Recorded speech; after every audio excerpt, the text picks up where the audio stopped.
Okay, another attack that I use, a positional attack in this case, from side control is what's called the Camarillo switch. I didn't name it. They named it in Minnesota, some of my affiliates, because I just did it a lot. Now, this is a great display of the bungee concept.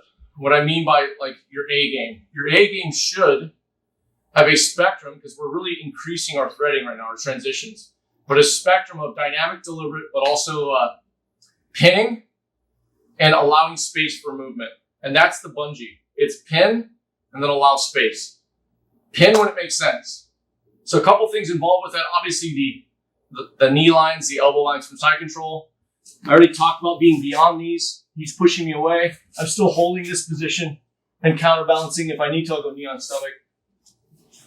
But in this case, I'm going from a smashing position to inducing a flinch response, which is him kind of going aggro on me, like a very caveman response. So if I smash,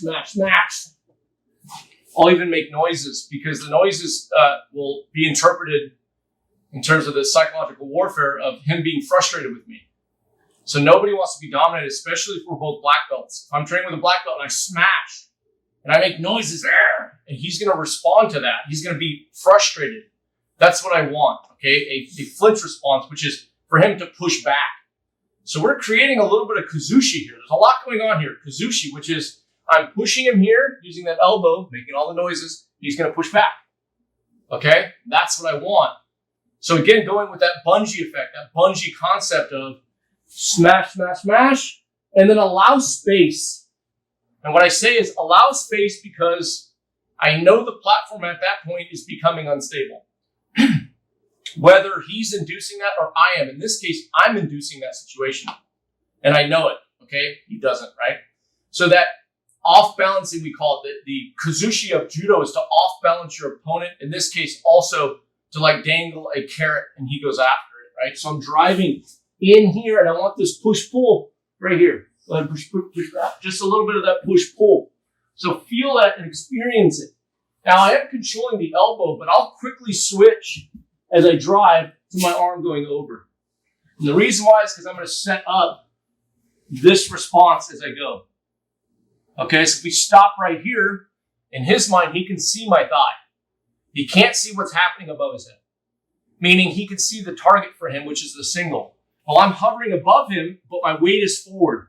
My knee is on the ground, but I'm about to use this foot to back step and really get, this is what I do, as I drive my hips away from his head as much as possible, because we're going to start getting into the turtle position, which is wrongfully named in my opinion because it's very combat effective, but we have what's called the radar.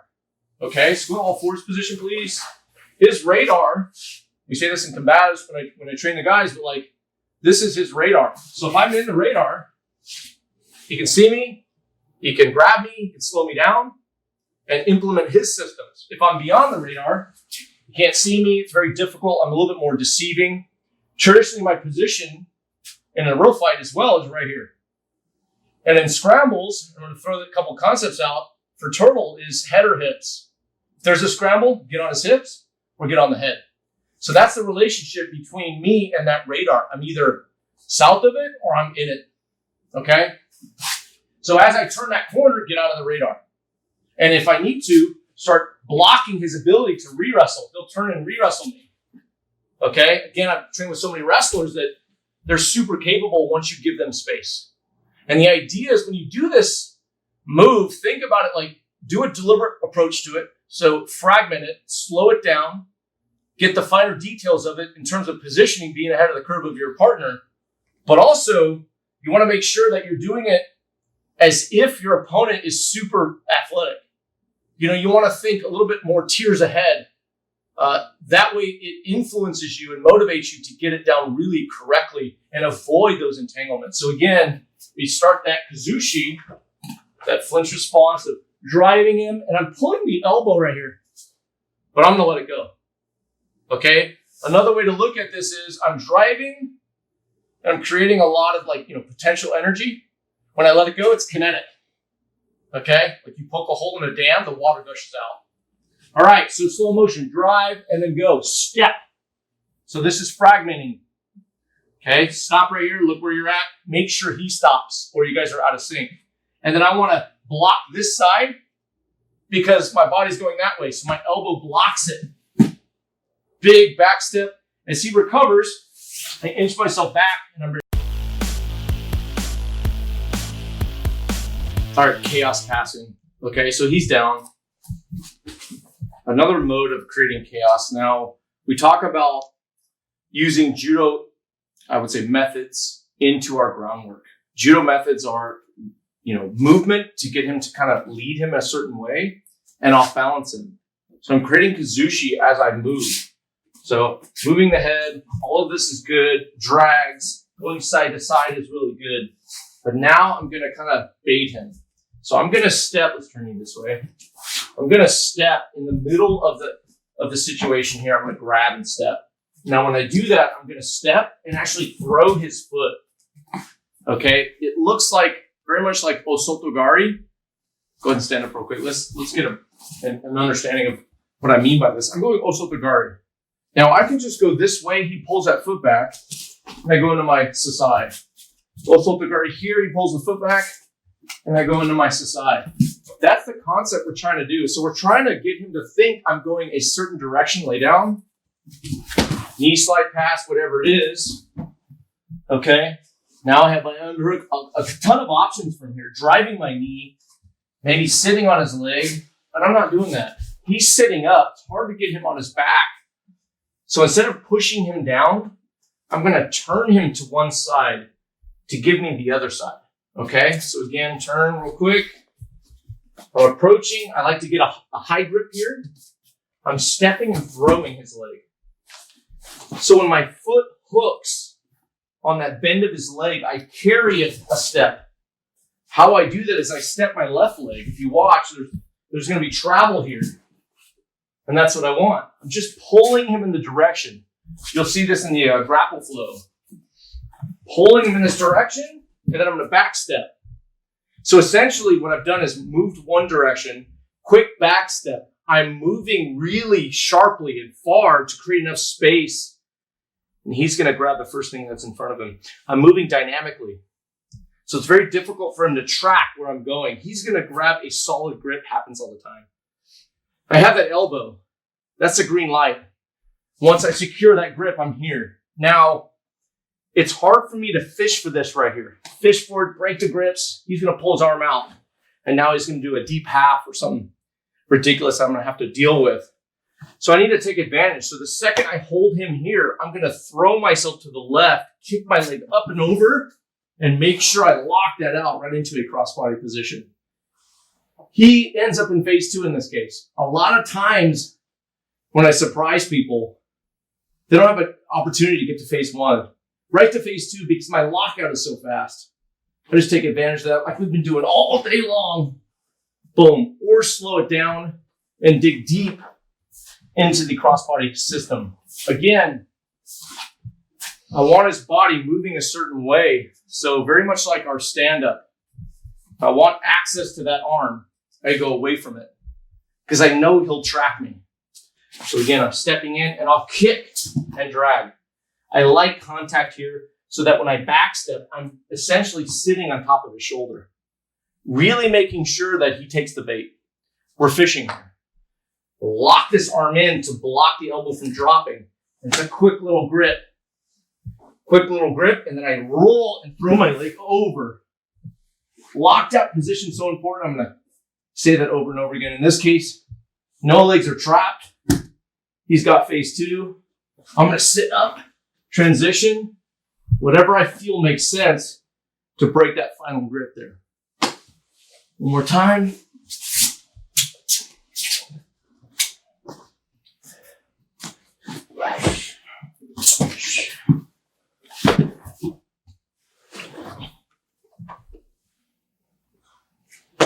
Okay. Any system at least has a push-pull left to right. 2 directions is all I need right here. Same thing. I'm going to enter the same way. And I'm really going to get him to commit and overcommit. We talk about vehicles, right? Accidents. It's the overcommittal of the driver. And that's what I'm looking for. that causes the accident. Same situation here. Boom, kick. Quick back step, but he's smarter. He shoots the other direction in overcorrection. If I do nothing, he can take me down. Pull this leg like that, sit up sweep, pull that. Boom. Now I'm forced in guard position. Remember, to a degree, I'm extended. He has my foot, I'm standing over him. I better have a 1-2 punch, okay? So that 2 punch is coming in. I'm gonna shove him across. Step, and back step, and then jump into my crucifix. It's a 1, 2, 3. Many times we get good at 2 steps. That's why this is last. It's a 1, 2, 3. Practice the solo movements. A lot of this has to do with my feet. And then I just articulate that with somebody in front of me and target what I'm after. In this case, the bottom arm is controlled in my crucifix position, locking my legs together. What do I do with this arm? My crucifix is obviously a variation of my arm lock obsession and a traditional crucifix, but I want to lock this out. And I like really kind of getting away from them, engaging my hips with the pin. Okay? Now my left leg needs to make sure I'm climbing up so that I'm transitioning that grip. And, my left leg's controlling the arm instead of my right. I just fed it. So I was here. I'm literally opening that up. But notice there's really no room for him. I'm right here. There's no room for him to get away from me. This is locked. This micro pin. I don't have to worry about this side. I just got to be meticulous to keep that grip involved there. Okay.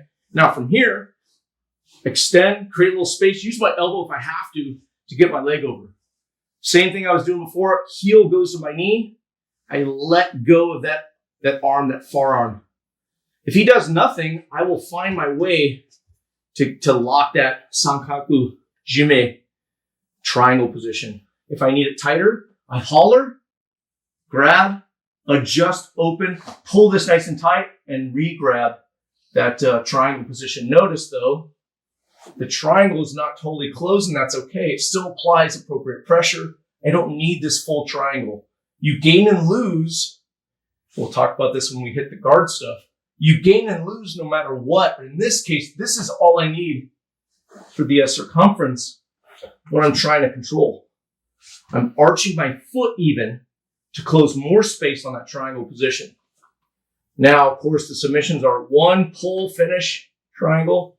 I'm shoving. And then, of course, I'm going back to that throttle position, using my elbow as I release the grip to post, head down, bring my knee across, use that leverage I have on that Kimura grip to get them where I want. Let's finish this with some fun here. Take the back, knee inside. In traditional fashion, I get what I want. So it's a 3-step position. We'll hit that right now. Really disguise your approach. 1, 2, 3, kick, step, boom, step. From there.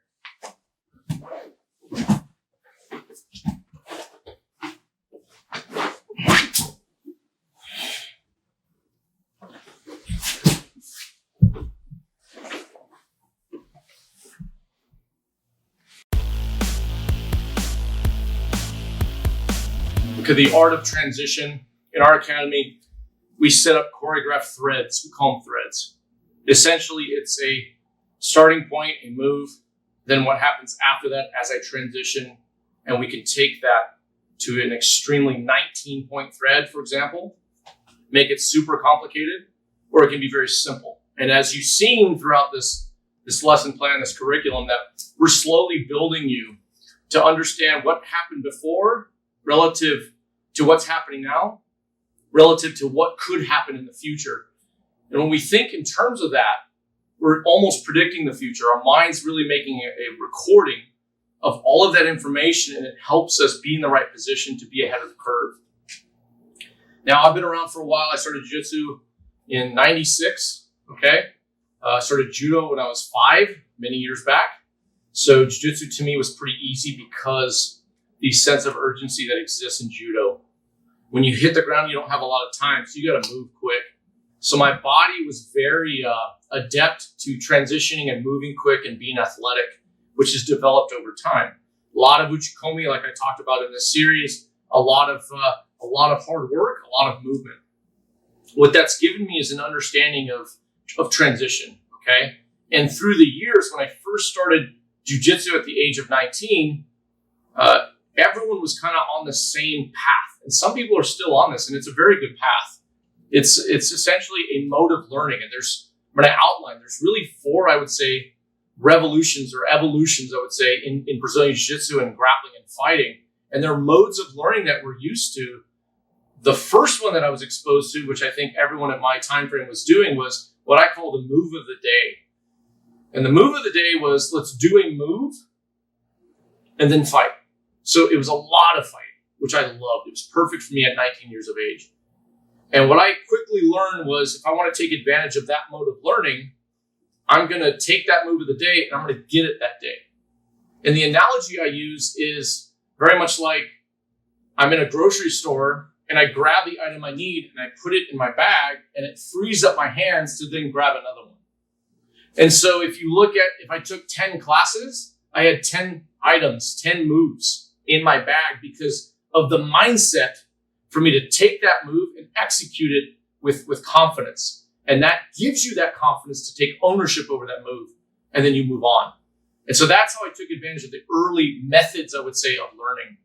And then we had, a very systematic approach, very good instructors who brought a lot of intelligence in their past experiences outside of martial arts, like John Danaher and others, that would break things down in 2 other ways of learning, which is systematic-based learning, which essentially is very good when you understand the bungee concept, for example, that I'm bringing up to the table, which is the A game of control your opponent, pin them, force a predictable situation out of your opponent, and execute options from a degree of control, right?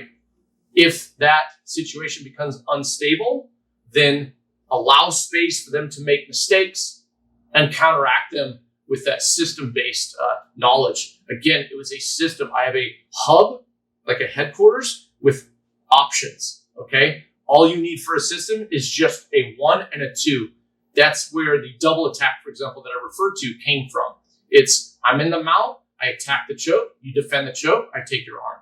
That's the idea. So systematic learning will never go away. Neither will the first example. And then you had, maybe at the same time or similar times, a conceptual-based way of learning, okay? So a conceptual-based way of learning is really good for people who've been doing jiu-jitsu forever.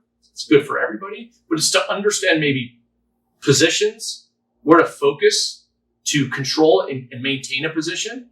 For example, I'll give you examples. So if he's trying to stand in base, I talked about this before, a concept of just the physiology in play here is he stands at base, he goes back down.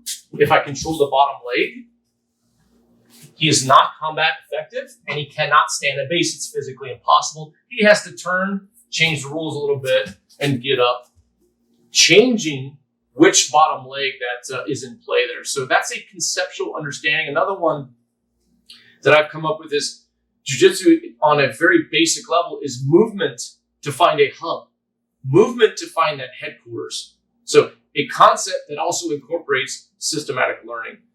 Now, what I'm interested in terms of the art of transition, is something different. It's, I think, if we're building a house and you have those 3 elements as a structure, the final piece, maybe the roof to me, is the art of transition, what we call threading. And it's a choreographed effort. The reason why it's choreographed is so I don't have to think too much. I come in with a 1, 2, 3, and I rehearse that using, again, a fragmentation stop and start method, slowly flowing and then adding speed to it. And if I stay with that, I'm building and investing in myself. And the value there is simple. The value is increasing processing speeds for both my body to move in the appropriate direction, utilizing a 70-30 of resistance. If there's more than 30% resistance, I change direction when I choose to transition. And the 70-30 algorithm of I need at least 70% control. If it drops below 70, I'm choosing to transition. So it gives you the understanding of methods, directions, when to transition, but also the processing at a higher rate of speed. Remember, when we rehearse something we're not used to, slow it down. We have a crawl, walk, run approach. As your body remembers and you're recording and your feet are faster and you're moving speeds and transitioning, whatever the art is, you're starting to increase your ability to react under higher rates of speed. And to me, that's the full spectrum of, you could call it scientist and caveman. Sometimes you need to be the scientist and be super systematic on your concepts. And sometimes you need a transition mindset to really start moving, cutting off avenues of escape, and being ahead of the curve. And it's really important that we invest in our bodies to truly create the best, forging our best version of ourselves. A year ago, you're going to be faster than you were today, okay?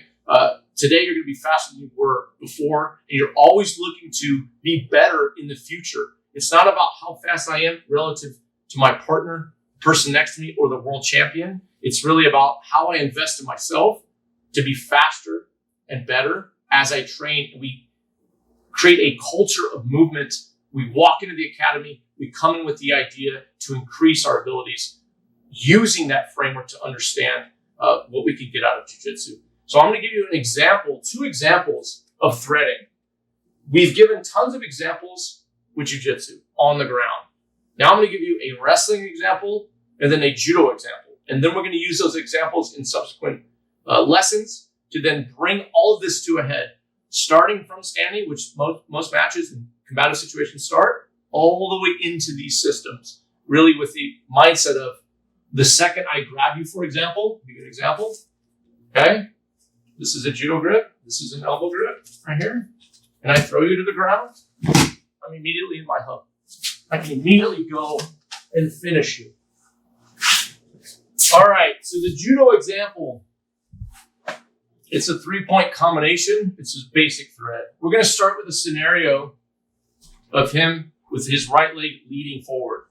Maybe I'm good at attacking this leg, but really I'm going to attack what's in front of me. I have a basic judo grip. I create a little bit of off balancing, and I'm going to attack that leg. And in judo, we say, and this is a really important aspect of transition, when you're stepping, take advantage of every step, okay? A good example, throwing a knee, is as I'm walking, I can throw that knee at any point. Doesn't matter what point I do it, my body is reacting appropriately at that time. And that's really what we want here. And you'll see an example here. He's staggered here. I attack this. If I get the throw, great. But what is he going to do? He's going to step back. Therefore, I create that triangle with my right foot. Taking advantage of movement and not hesitating, I'm going to start turning the body the other way. So if you look at the art of transition for judo, it's really neat. It's very, very much basically a art where I'm using Kazushi, the off balancing. If you watch his head's moving one direction and then it's moving the other. And what I'm doing is finding the timing to attack appropriately. If his head's moving that way, I'm not attacking that way, for example.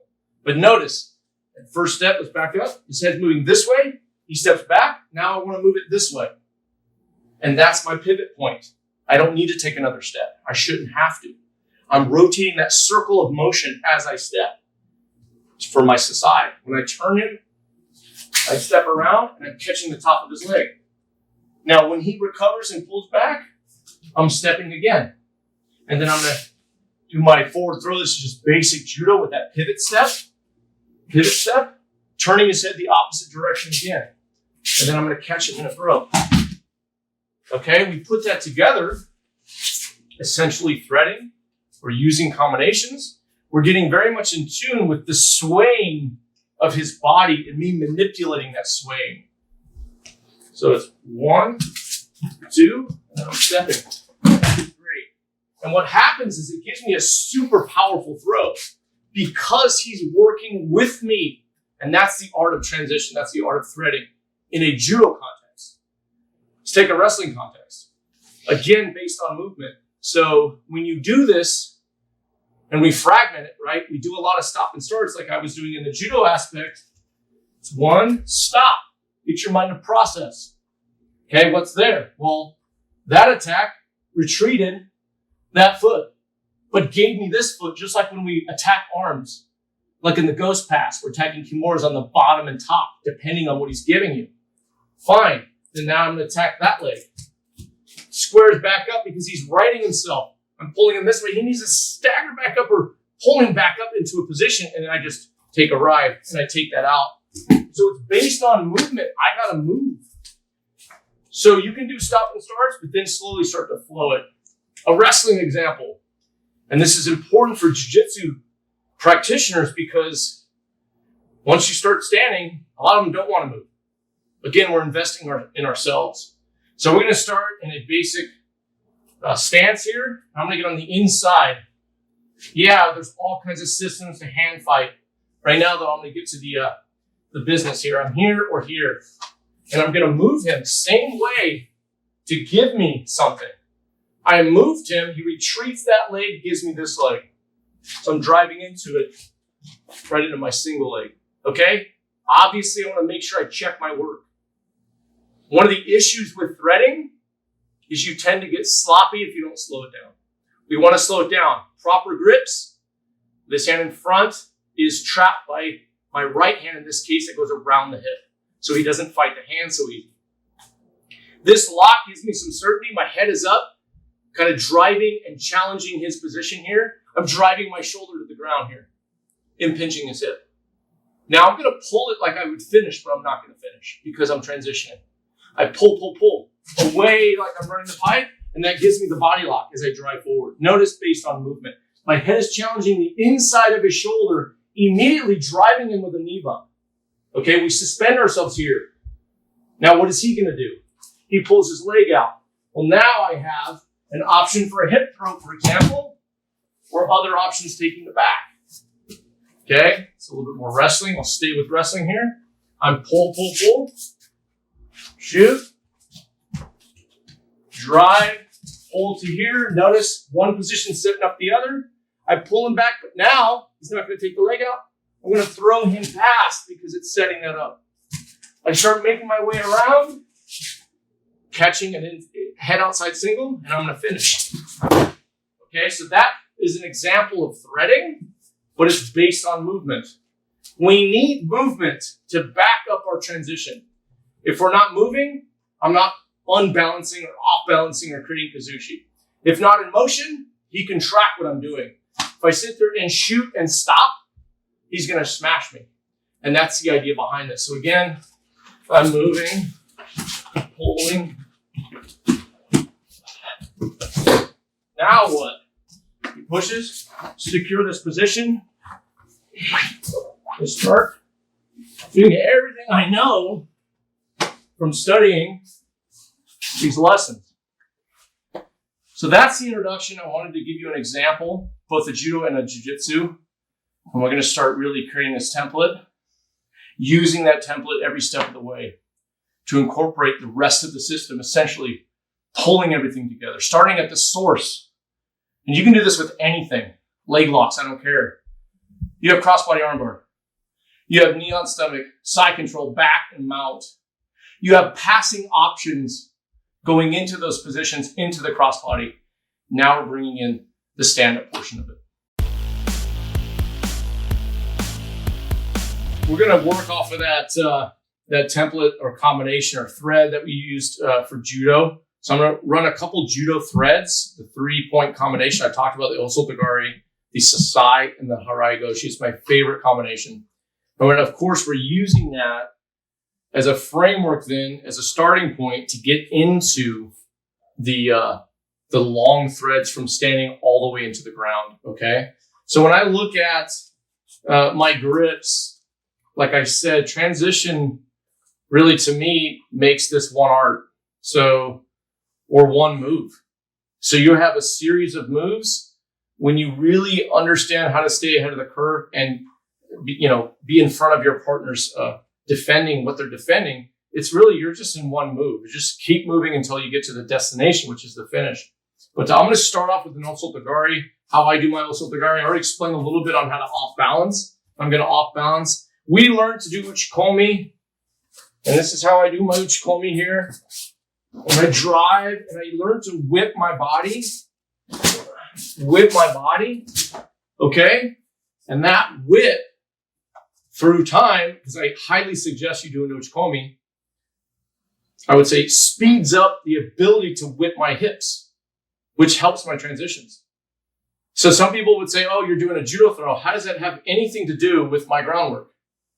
Like I said, you are as good as all of your past experiences. And in Uchikomi, I'm not just developing a technique. Techniques by themselves are like skeletons without skin and organs. They're just one variable to increase leverage over the human body. That's it. Yeah, it's awesome, but they're not magic. If I don't have the will, which means the mindset, and the body to make it happen, then that technique is by itself floating and sinking in the ocean. I need to bring that technique along with making my body more of a weapon, faster, stronger, okay? Again, a better version of yourself. So this Uchikomi is a good example. If you notice, I'm charging it. I turn away almost. Turn away and whip. And then I get my throw and I get my impact control position. This is one version of doing this. Now what happens? The system takes over. I'm pulling the near side arm and punching the far shoulder back. And I'm going to hit my arm bar, shooting myself in that position. Okay? Again, that sets things in motion. So if I whip my body and I get this throw, and then he drives into me, he gives me the underhook many times if it's there. I can slow the game down if I want, counterbalancing so he doesn't go belly down. But then I'm starting to, again, apply that system that we've been doing over and over again. So the idea of impact control is that bang and how I react to that. And again, not just increasing his flinch response, but increasing my processing to handle the speed to which he decides to go when he's embarrassed by you slamming him to the ground. So let that impact control system kind of be your guide, the neon position we talked about, the relationship between the head and the near side and far side, okay? Now I'm going to show you the Osoto I do in competition. That's a good way to drill it, but rarely does it happen that fast, okay? Or with that much body contact. The counter to Osotogari is Osotogari. If I overextend myself and don't get the proper move, he's going to step and then boom, I'm buried. What we want to do is attack from the outside. I don't want body contact on this. Remember, there's this idea of never say never, never say always. I hear a lot of instructors say it's never going to work. No, somebody will make it work. Sorry, that's just untrue. Even things that are not super efficient can be, they can use power to cover the gap of ignorance, for example, or leverage of that technique. Speed is a killer. I can use speed to make really weak arm locks work, okay? So never say never, never say always. In this case, I don't want body contact. It's very much like my theory on close guard. I don't need to break your posture to armbar you. As a matter of fact, that's the most difficult thing to do, okay? So when I'm here and I'm driving, this is the position I want to be at. It's a straight arm here. I'm using the blade of my wrist to really turn you a little bit. I'm pulling this gi, this weird gi grip here, pulling it to the side, rotating, trying to increase my ability to create that kazushi.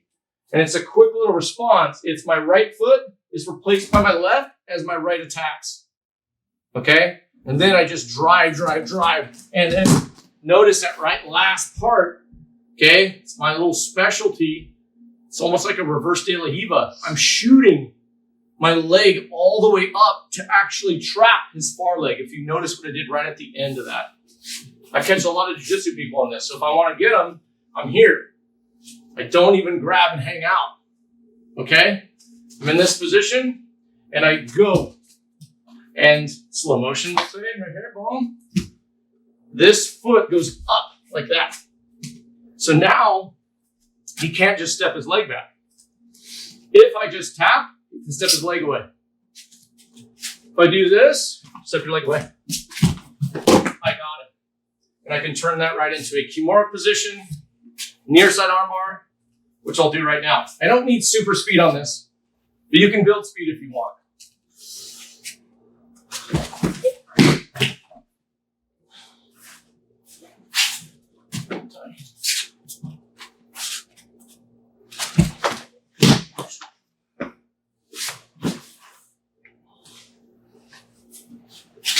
All right. Now setting up my Sasai. Sasai is one of my favorite throws. Again, wrestling, I have to close this space to get in. A lot going on, or could go on. Cross face, sprawl. Foot sweeps are a great way to off balance, get a throw, but give very little. When you engage something, even a grip, I'll give an example. We're going to do an offline gripping. He grabs, he's just giving me this. And now I can use this and really start a system, right? He's extending. Now, I try to make him overextend with my prowess. But in this case, let's say I don't get the foot sweep, or it's more of a foot trap. Then I just put my foot back down, like I showed. What is he going to do? Grab my leg? Yeah, if he does, I just pull it back. So I'm not engaging so much, and that's why I like it. 2 ways to do this. More of a Daiyashi Barai, but I'm stepping off, creating that circle of motion again. The off-balancing. So how do I set this up? Push. Even if I don't go Osotogari, I'll shove it and start moving in that direction. That's the second way. Here. Boom. And then I get to throw. Okay, first way, I'm just stepping. Just kind of hold your position. Step your left foot a little bit forward. Right there. My foot turns to widen. This is the tool, right? I want a wide tool to catch and trap his foot. He puts more weight on that foot, and I just drive him over that kind of fulcrum position, right?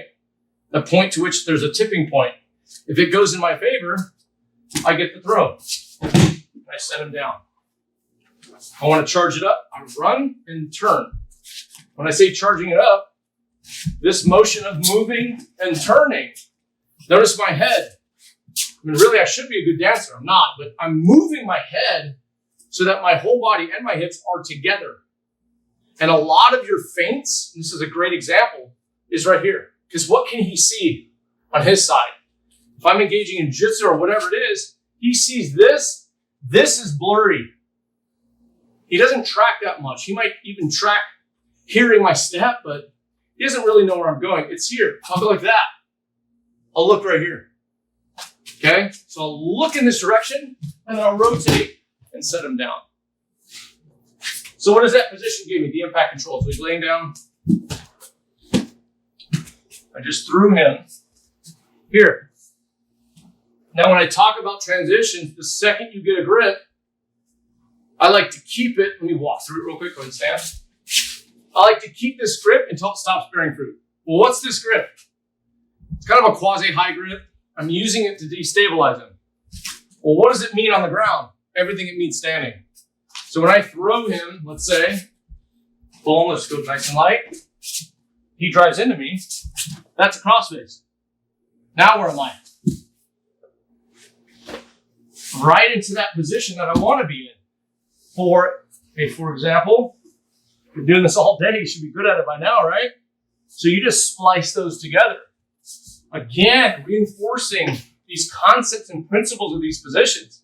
Beating the knee line, beating the elbow line because of the angle I'm creating. What gave me that? My first grip. My first grip gives me that opportunity to take that grip all the way into the ground, to cross-face him long enough to get into that position. Okay? So any position, I have guys, I'll step right here. What's available? He grabs here. Boom. Top side Kimura.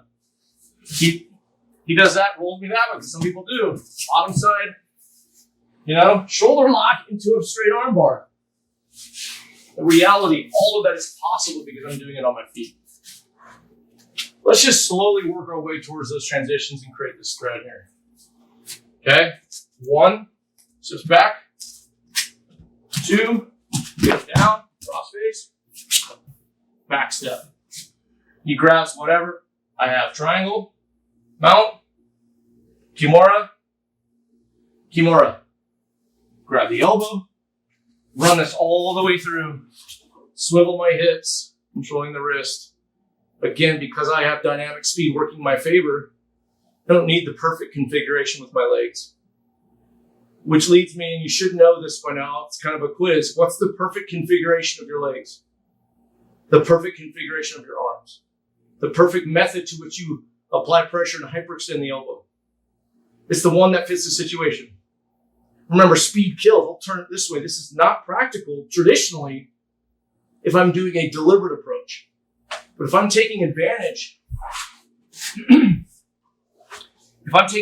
of speed because it's in my favor, and his inability to properly react to me throwing him, then he's in big trouble because my technique doesn't need to be perfect. It just needs to fit like a dynamic puzzle piece. Okay? Let's put that together. I'm just going to put a little heat on it.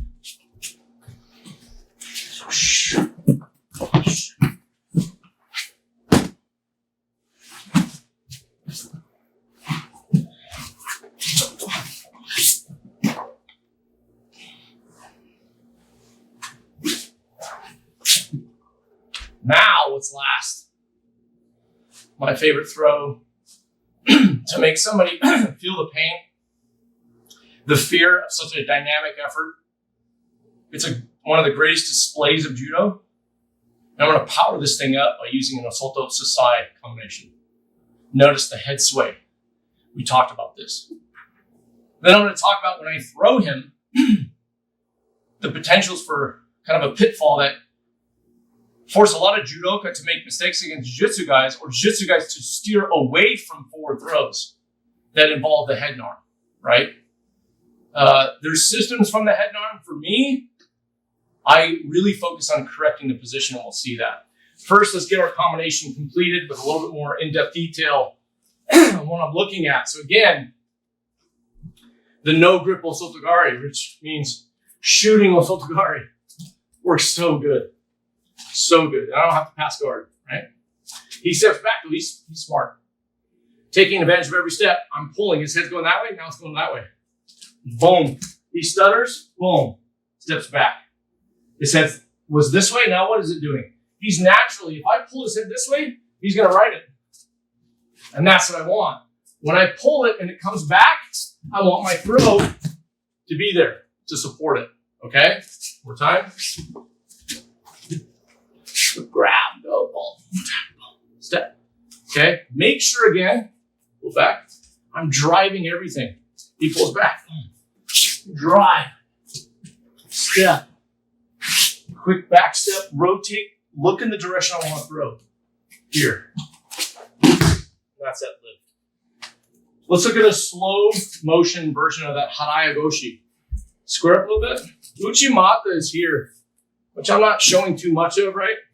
It's cool. It's great. Harai Goshi I really like because I'm trapping that far leg.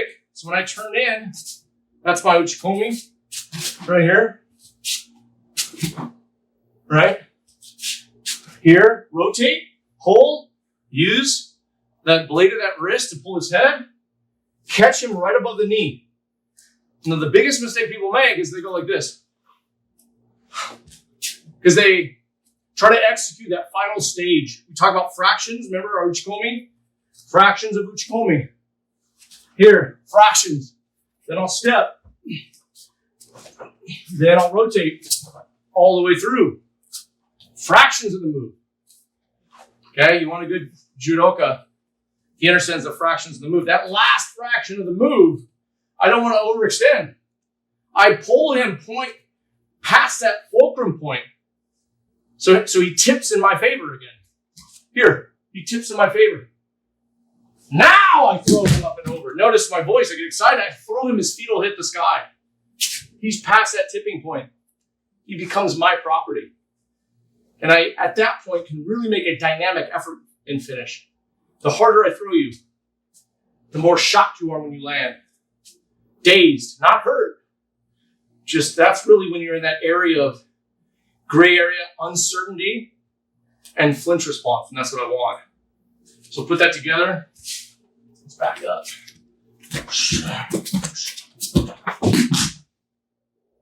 Notice how I'm landing. You should squat every day.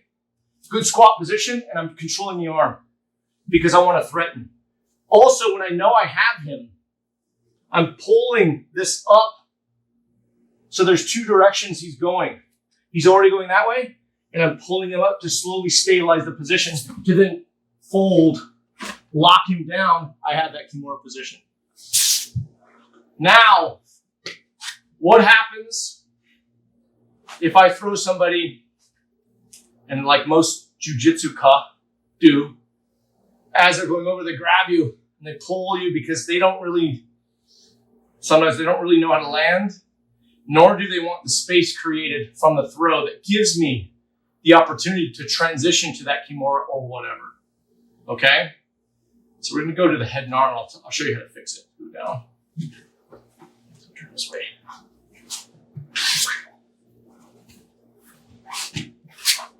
So I had a high grip right here. Very good judo pin.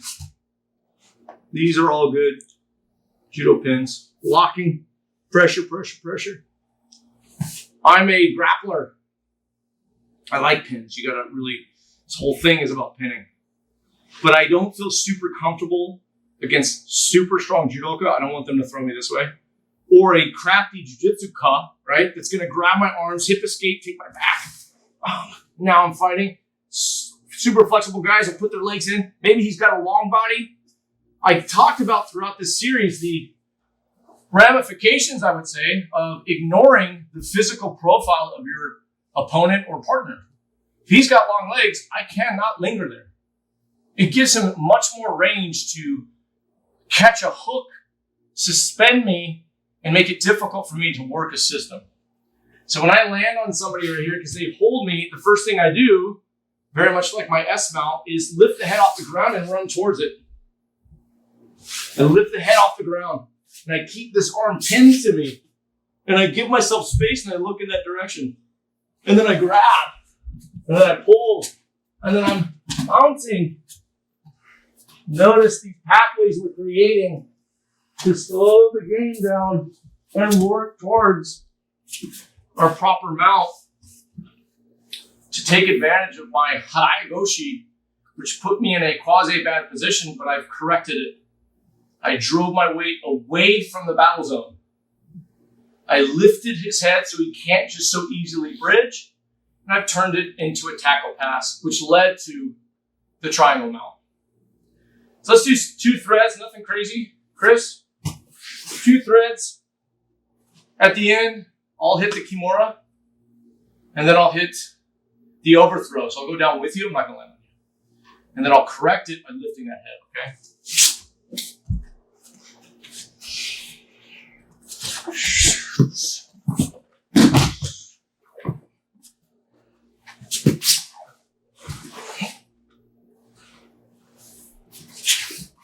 So that was an example of me slowing it down. Bam! Get there. Put your weight. Now I'm just going to continue. Same thread. I'm going to run right through it.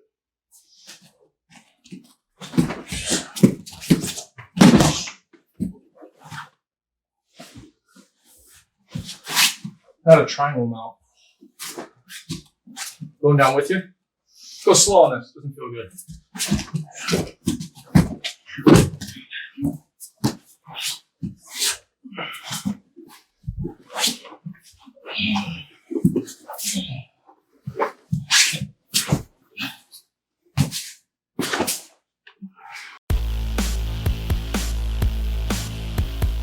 Okay, so the king share back attack position, we're going to start talking about the all fours. I call all fours, not the turtle, because he's very combat effective, okay?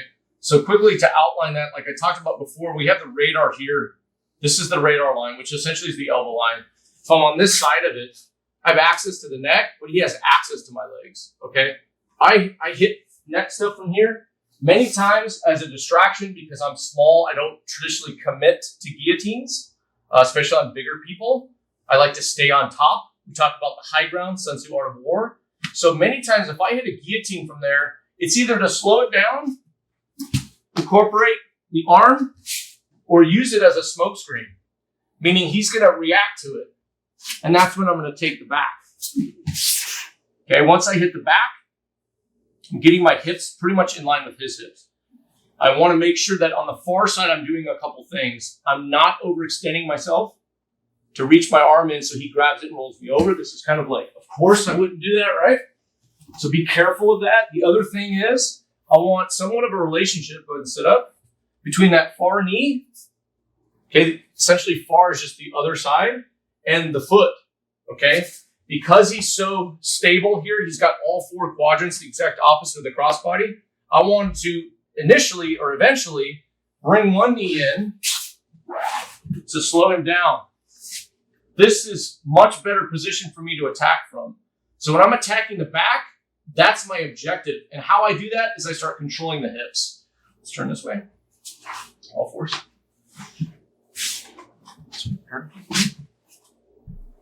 Okay, so the relationship between that far leg, I'm on the left side, attacking.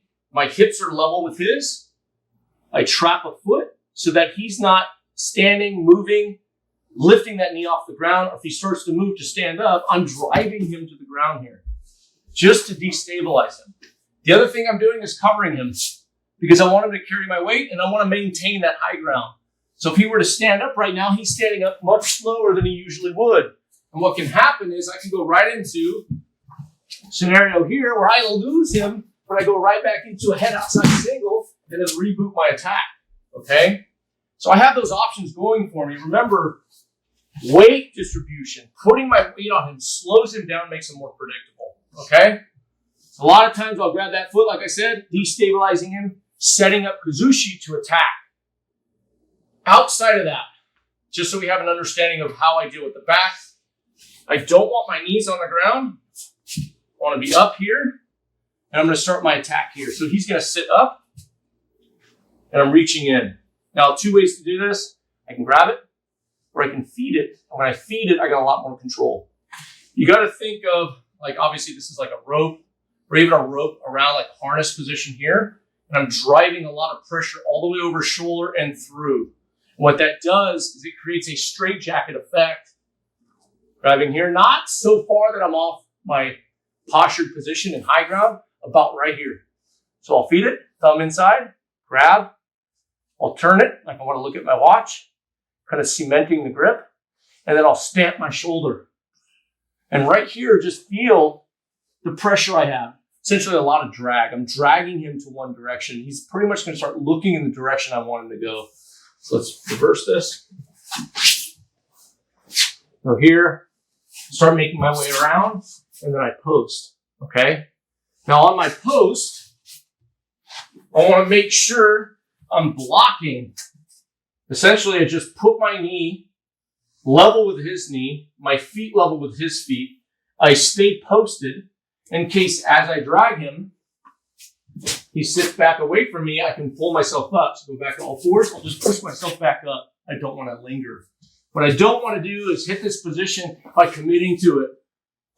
I traditionally don't do that unless I'm coming in hot. Also, it exposes my arm. So I'm not running much harness stuff from here. There's a context to that, but right now I choose to be, again, south of this radar position. I have my lock position here, stamping it down, posting, and driving my hips forward. Now I'm going to slowly make my drag. I just slowly drag him in this position.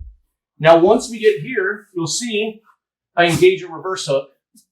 That's just further connection. I'm assessing what's going on. Really two options. He goes back to all fours like I already showed, and I push myself back up, or I continue to commit. I'm going to roll him this way. And traditionally, since I have this reverse hook, this is the first hook I put in for the back attack. Remember, when I'm attacking the back, when you put a hook in, you're essentially extending yourself. You're committing. He has access to that hook. We're going to talk about that during the hidden collar, which is the exact opposite end of the spectrum. But there's a timing here involved that really helps me kind of survive that initial hook coming in, because you know he's going to grab it and try to destabilize my back attack. So I have a post here.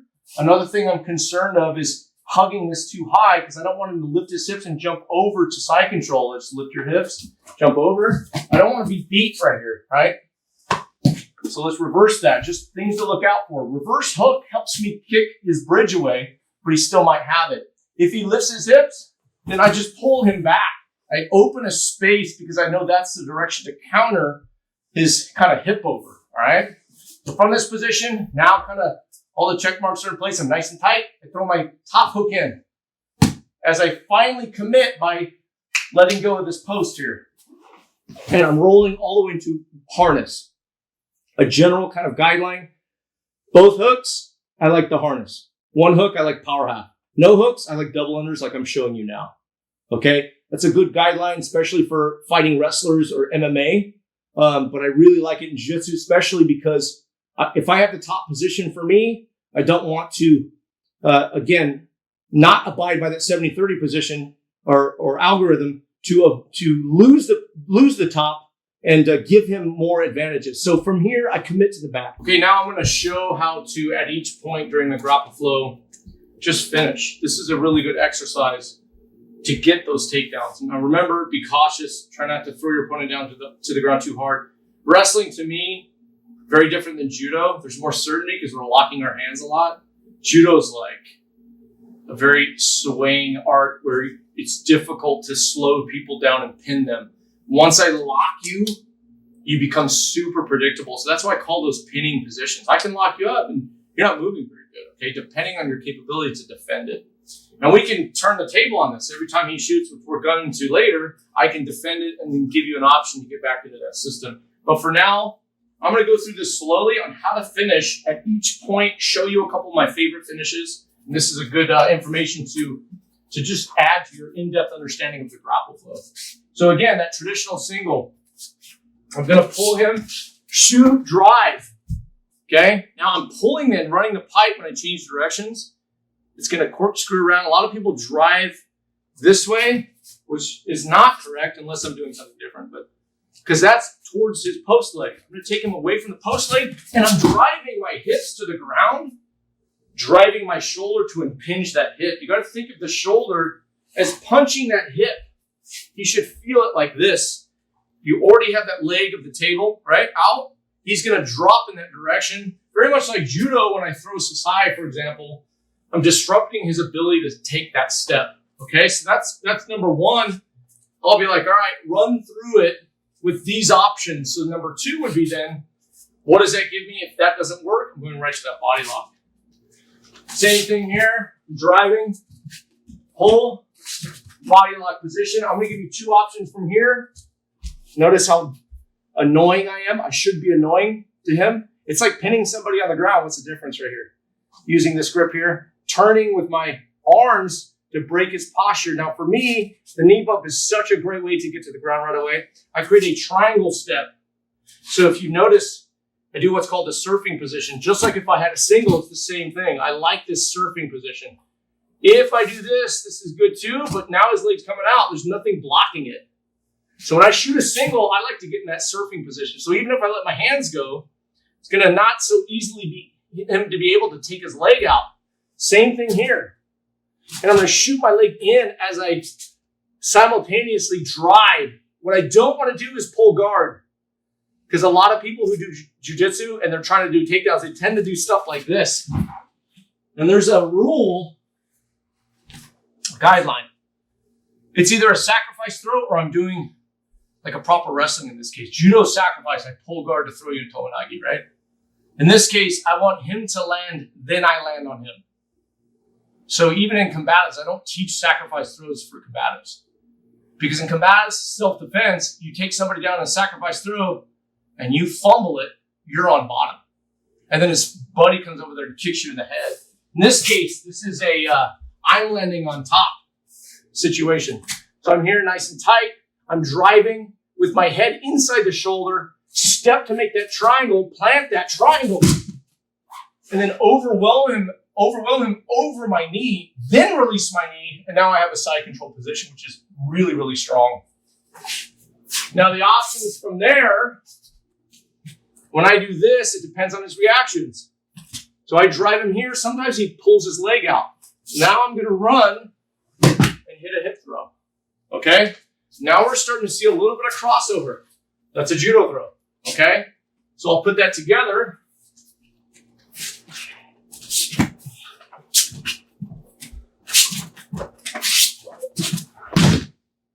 What am I doing to create such a dynamic throw? Controlling it. And I'm using this knee bump position. When he's occupied his time by taking that leg out defending, I'm running and grabbing that wrist. So again, his head's going this way. He's righting himself as he's planting, means he's helping me drag him into that position to get that forward throw. Watch that again. We'll just start right here. Slow motion. Notice the head sway I talked about before. He tries to right himself. Look, he's trying to be like right there. There's all kinds of options I can do from here. Hop, hop, hop, hop, hop, like judoka do, right? For now, I'm just doing a hip throw. Makes you feel powerful in that hip throw. Watch the head. He tries to right himself. I'm driving. I'm getting that throw. Notice I stay in motion the whole time. Let's put that together. I'm going to hit it pretty hot. You good?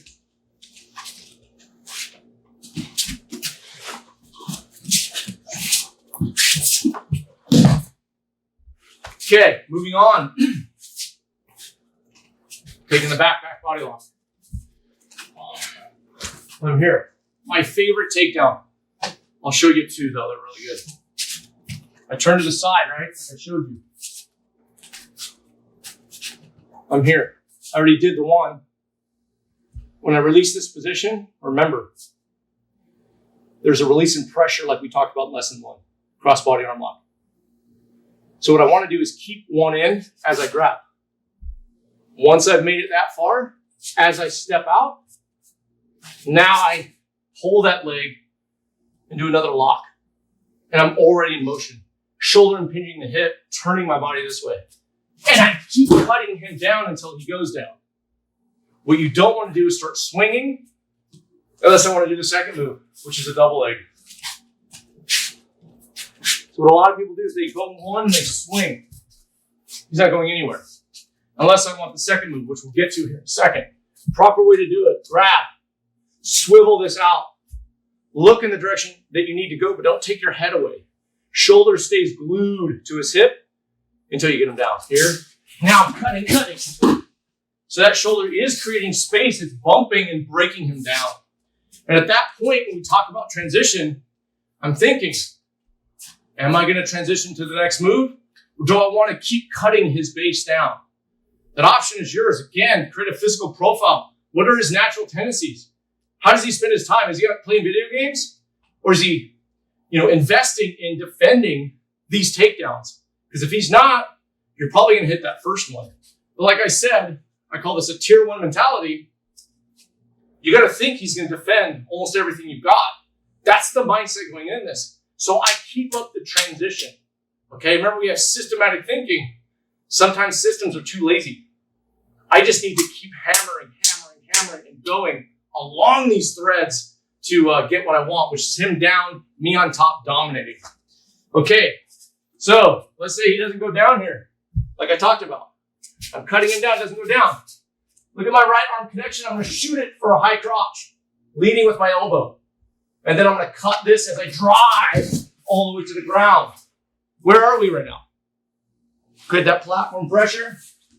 Obvious transition to the hidden collar. Bring this over. We have all these transitions. Just giving you guys some options. Triangle mount there. So here it is again from the top.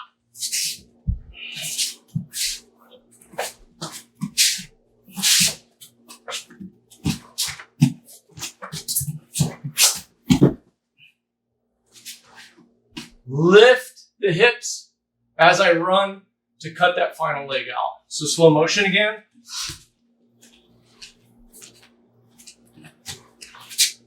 I'm trying to pull the first one.